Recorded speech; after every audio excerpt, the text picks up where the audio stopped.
So just a few weeks ago, I did this video right here about IDEOGRAM 2.0, and they just released their major release, IDEOGRAM 3. So in this video, I have to show you all the differences. They did a UI update.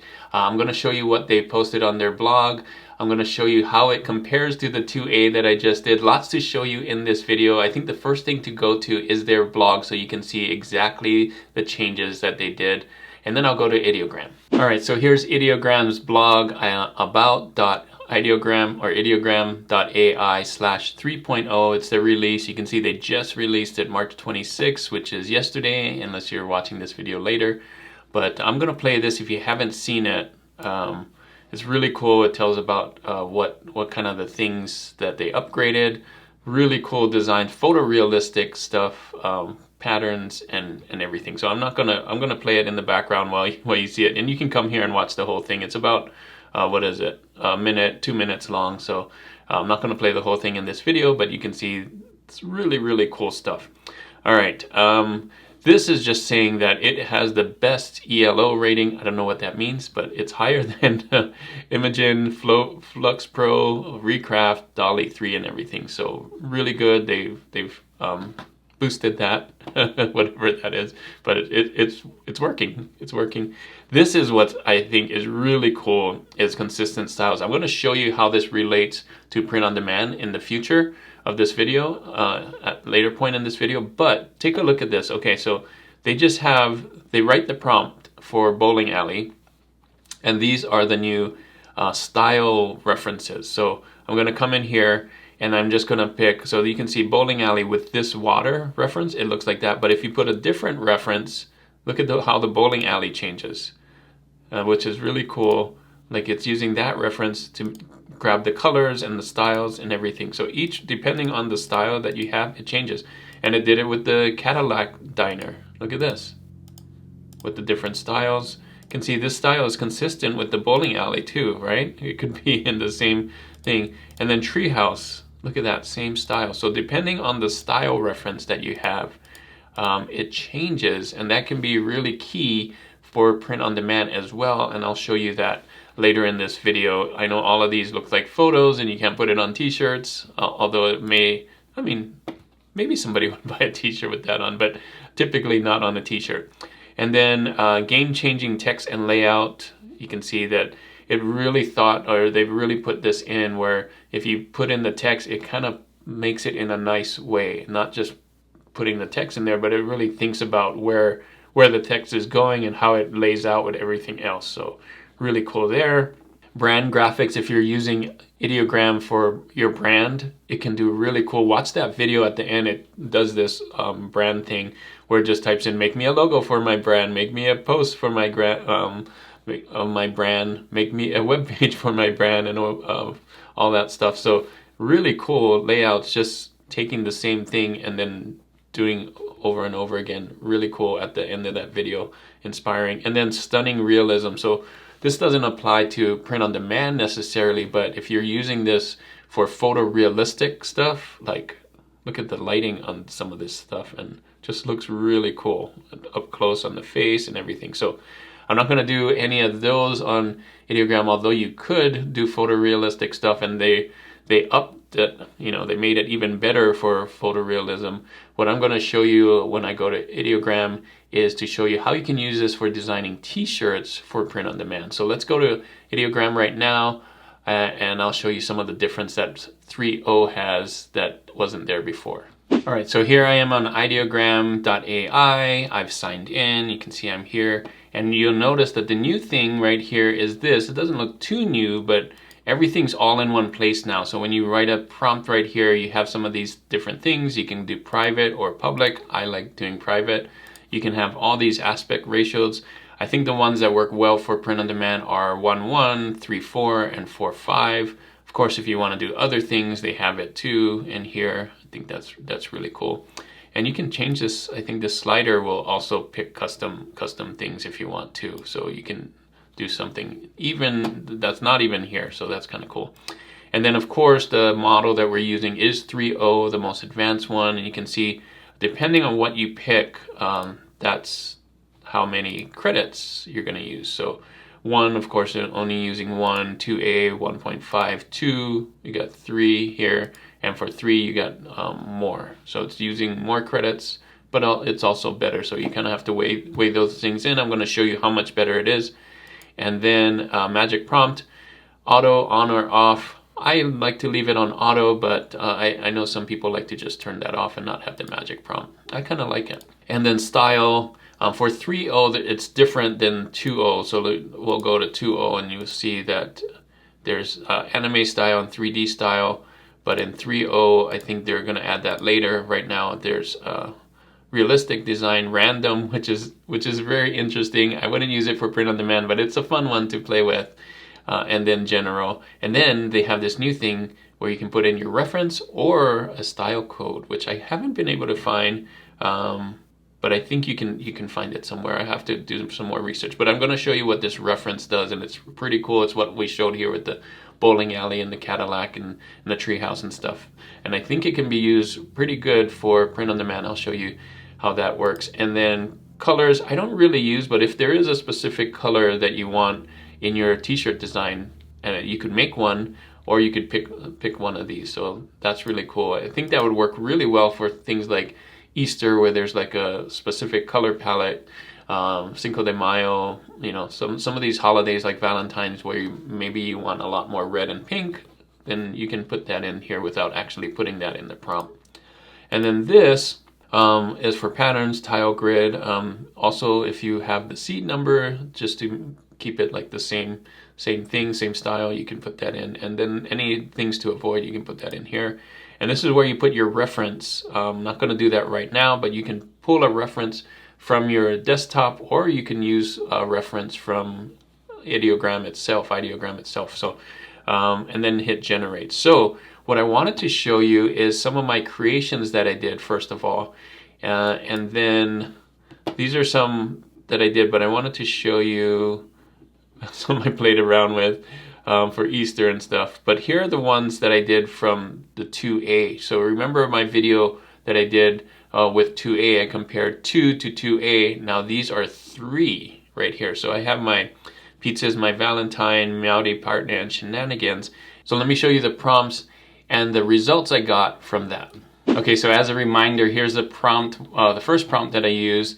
This is retro 70s style t-shirt design with a red background and a heart-shaped pizza with hearts all around and a rounded 70s style font with the text, "Pizza is my Valentine."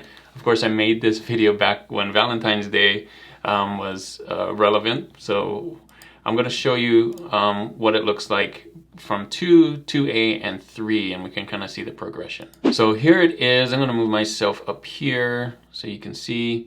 Yeah, look at this. So version 2, I didn't do version 1. There is a version 1, by the way, which probably be just even more simple than this. But version 2 did all right. Like, it did spelled everything correctly. I put the pizza in here with some hearts. Version 2A, I think, did a lot better on the fonts here. The pizza just looked a lot more simple, and the hearts were here. But look what V3 did, version 3.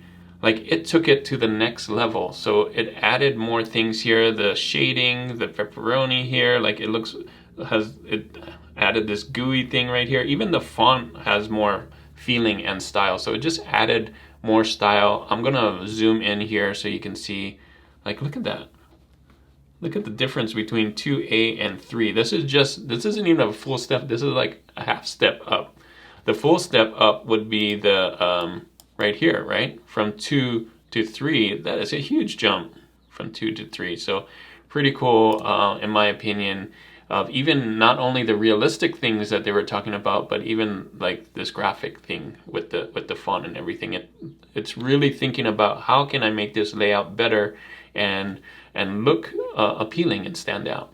All right, so here's prompt 2 that I used in that video that I did, a 2-color vintage style t-shirt design with a white background and a gray vintage illustration of a cat with a cowboy hat with a western background behind it, and the gray vintage text, "Meowdy partners." So let me put myself over here while we look at this. All right, so here is, I'm covering it, prompt 2. So V2, version 2 of IDEOGRAM, I think did pretty good. I think this is a nice black and white kind of design, just really simple. Then it came back with V2A, Meowdy and Partner. I actually like this one better, but take a look at this. It just took that style and kind of made it even better with the colors and the font even better, right? It has a shadow in here, and just it really thinks about like the design of this thing.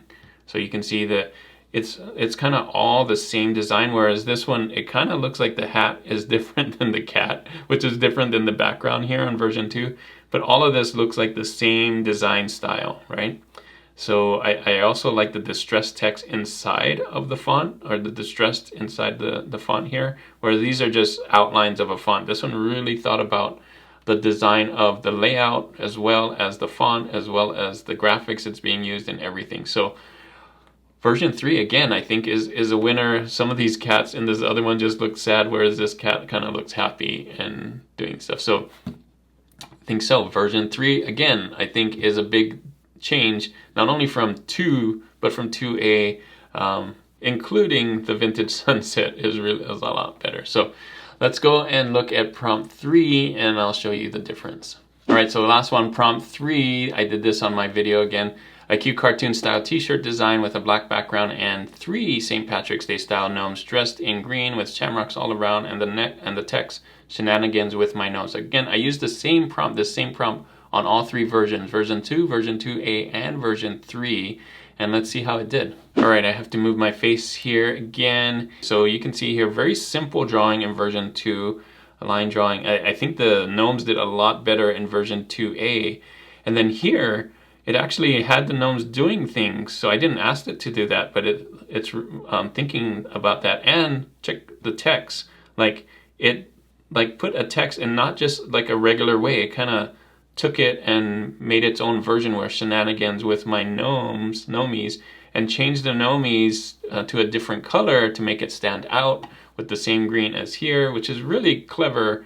Didn't tell it to do that, but it kind of knew that by doing so many different designs. I think it just knew, like, well, let's try this layout, which is really cool. So a layout that, you know, this is really simple, which both of these did, version 2 and version 2A, just did the arch text and the arch on the bottom, which is cool and it works. But I think having it spit out different ideas, like maybe you can lay it out this way and all of that. So I really like that version 3 is thinking about the layout and the fonts and the text and everything together, making it, you know, fun and interesting, which is, I think, really cool for a t-shirt design app, or I should say an AI app that's doing t-shirt designs. I think that's really smart of it to do, to make it stand out and different. All right, we're back here on Ideogram, and I wanted to show you one more thing that I think can be really cool. So let's just start off, well, I'll show you the t-shirt, that's not new, but you can see some people have been making t-shirts already with 3.0, which is really cool. I think I would guess this, let's see. No, it's upscale 1. So you can come in here and kind of see what people are doing with 3.0. I wonder if this is a 3.0. No, it's a 2.0. So people are starting to use it, and wow, some really cool t-shirt designs. So I'm gonna do one. I'm just gonna type in a t-shirt design idea. Let's just use my corgi idea right here. A t-shirt design with a corgi eating ramen, the cartoon corgi eating ramen. Should I keep it that simple? Yes. Let's see what happens. I'm gonna do it one by one right here, and 3.0, and no colors and everything. Now, oh, style. What you want to pick, I think, that works the best for kawaii stuff is design. And I didn't specifically put kawaii in here because I want to show you what the difference would be when I do a style on here. So I'm just going to leave that generic cartoon corgi just so it knows it's not a realistic corgi. And then we'll do reference later. So I'm going to hit generate here. And it's generating behind here. You can see I'm blocking it. But when it's done, I'm going to show you what it looks like, just so we have a reference, and then we're going to use that reference and put a style. I'm going to pick one of these things here and try to make it in this style or whatever we end up with. So I'm going to show you how style can really change the look of your design when you're making a t-shirt. So let's see what it did. There's a check mark here, so I think it did it already. I'm going to go to creations Yeah, perfect. I didn't say add any words or anything, but let's take a look. Yeah, so this is what I would expect, a cartoon dog, Noodle Love. That's cool. I think this would be a good t-shirt already. Here's one, and here's one, and here's one. So really cool. I don't know why he looks angry here, but we're gonna take one of these. So maybe my Noodle Love here. And what I'm gonna do is I'm gonna add a style reference. So this is all new too here. So I can open this up in Canvas. I can make some changes if I want. But what I'm gonna show you in here is style reference. Again, we also have remove background too, if you wanted to do that. So, but on this one, we're gonna focus style reference. I'm gonna pick, oh, I'm using this as a style reference. That's not what I want to do. I'm going to keep this design here. I could use this as a style reference if I like this and make something else. But what I'm going to do is I'm going to keep this right here. A t-shirt design with a cartoon corgi eating ramen. And I'm going to add a style reference to it. Right now it doesn't have one. So I'm going to go back home right here. You can see it's still on here. And I could pick any one of these as a style reference, right? I think this would be a cool style reference. So I'm going to click on here. You can see I still have the prompt, and I'm going to use this design as a style reference. Boom, it's right here. Now let's see how this design changes with this style reference. It should look more like this, maybe taking these words here and stuff. So I'm going to hit generate, and it's going to do it in the background again. It's pretty fast right here. And it's going to tell me when it's done. I should have it checked. You can see it's doing 1, 2, 3, 4 of them. And my goal is to see, is it going to add some waves? Is my corgi going to look like this tiger? Is it going to add this red? I don't know. So let's take a look. Yeah, check that out. Isn't that cool? Now the words need some changing, and I could change that with Canvas, but just look at the style. Look at the style of this. It's so different than what we had before, right? These two. We're going to do it again. And I don't know if we can do it twice, but I'm going to copy this, Command C, just so we don't lose it. And I'm going to remove this style. And I'm going to go back home, and let's change it to a totally different style. This time I'm going to use like a t-shirt style in here. Let's see if it does it black and white. That would be cool. I'm going to click this one and use this as a reference style. And let's see. So this one's kawaii as well, but it's a different style than the very colorful one. Let's see what happens. So my guess is it might put some Japanese text in here. It may just do it black and white. It's probably going to do it in this style here. Let's see what happens. It's almost done. You can see it's pretty quick. I'm going to get the check mark here. Boom. So there you go. Very different than the one right here. So just based on the style, you can go from this to this to this. So I would suggest you play around with different styles. Maybe do a very simple prompt here, and then you can come in here and change the word. So I could come in here, like let's say I want this one, but I don't know what this torping, whatever it's saying. I can open this up in Canvas. You could have done this in 2.0 as well. Magic fill. Get your, this one's just a block rectangle. I could go like this, and I could say next, and I could say remove words, and all right, this should work. So it took a little while, but you can see all of these removed it. I could have done something more complex, but because all I said was remove it, it gave me 4 of them that just remove the background. I could actually come in here and change the noodle, add an egg. Like, let's do that just so you can see how this works. I just really did like an erase thing. But if I come in here, open this in Canvas again, and then I do this, but I can do this with the lasso, and I can say add an egg here. Check this out. Add half an egg. This one is doing it in 2.0, but the original is 3.0, so it's kind of mixing those two together, and I'm going to hit magic fill, and this time it's going to give me different version of eggs because the other one was just remove, which is pretty simple. Let's see what the 4 versions of this is when it says half an egg. All right, so I'm back here and it gave me 4 versions. This one actually does the egg, but then it thought, why don't I give you 4 other versions? This one, sausage? I don't know what that is. This one has a cake, and this one doesn't have anything. So obviously this is the one that I really wanted, but it gave me 3 other versions. So really cool canvas. That's not a new thing, but I think it can work with some of the things in here. So many things that this can do. I didn't even go over the canvas. Well, I did canvas, but I didn't even go over batch here, which is another cool thing, which I did in a previous video. So there you go. That's 3.0. I could also bring in something. Let's do one more thing. Okay, remember I had this. I'm gonna bring in my own corgi and see if it works. This one right here. I'm going to use this as a style reference. So there you go. One more time, style reference. This is a cool thing. This would be cool for a style reference too. I would just save some of these things that you see on Ideogram as style references if you have them, because they just keep moving and moving. So here we go. Let's see what this turns out to be now that we have this prompt with the t-shirt that I did, this one right here, and using that as a style reference. Now, it doesn't have to be a corgi. I could have done, like, make a cat doing this in my own style reference and see what happens. There you go. Not exactly the same, but it put the light yellow design here. It's, of course, you don't want it to copy, so that's kind of neat.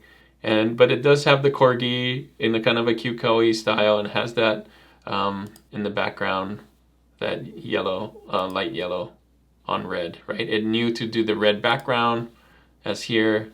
So not exactly the same style, but it's trying to grab those design elements with the colors and some of the styles on how to do it. So it knows that it's kind of a cute kawaii. You can see this corgi is different than that corgi, which is different than that corgi. They're all cartoon because I put cartoon in here.